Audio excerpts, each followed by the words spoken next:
बहुत जल्द बदलेगी खंडोली पर्यटन स्थल की तस्वीर। बनाए जाएंगे 8 नए eco tourism huts, park, dedicated picnic spot, Marine Drive की भी पर्यटकों को मिलेगी सुविधा। नगर विकास मंत्री सुदिव्य सोनू ने किया निरीक्षण। गिरिडीह जिले के बेंगाबाद में स्थित खंडोली पर्यटक स्थल का बहुत जल्द विकास होने वाला है।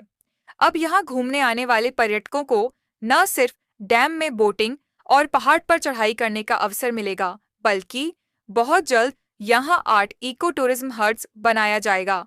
इतना ही नहीं, खंडोली पर्यटक स्थल में इको टूरिज्म हट्स के अलावे dedicated picnic spot, Marine drive बनाने का निर्णय लिया गया है।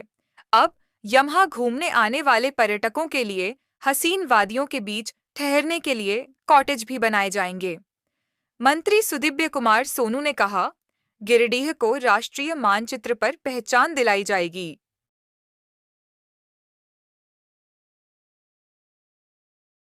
दूसरी तरफ यानी मधवा की तरफ है। आपने देखा होगा कि खंडोली में टूरिज़्म की एक्टिविटीज़ जो हैं वो खंडोली पहाड़ के फुटहिल्स पे या उसके नीचे ही होती हैं।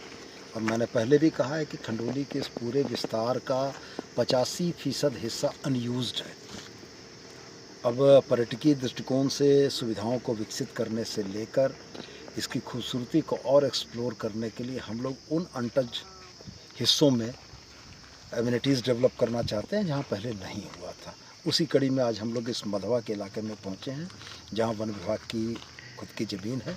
वन विभाग की ज़मीन में हम लोग इको टूरिज़्म का हट, पार्क, डेडिकेटेड पिकनिक स्पॉट और डैम के पानी से बिल्कुल सटे हुए एक मरीन ड्राइव का प्रपोज़ल वन विभाग की तरफ से आया है। और मुझको लगता है कि खंडोली के पर्यटकीय विकास के लिए योजना मील का पत्थर साबित होगी और निश्चित रूप से हम लोग इसको करना चाहेंगे कि आने वाले समय में जब पर्यटक खंडोली आएँ तो उनको खंडोली के एक नए आयाम, एक नए सुविधाओं का यहाँ पर उपभोग करने का मौका मिले। और आज जो पूरी गैदरिंग हो जाती है पिकनिक के दिनों में खंडोली साइड में, वो अब डिस्पर्स हो जाए जिससे लोग आराम से खंडोली का लुत्फ़ उठा सकें।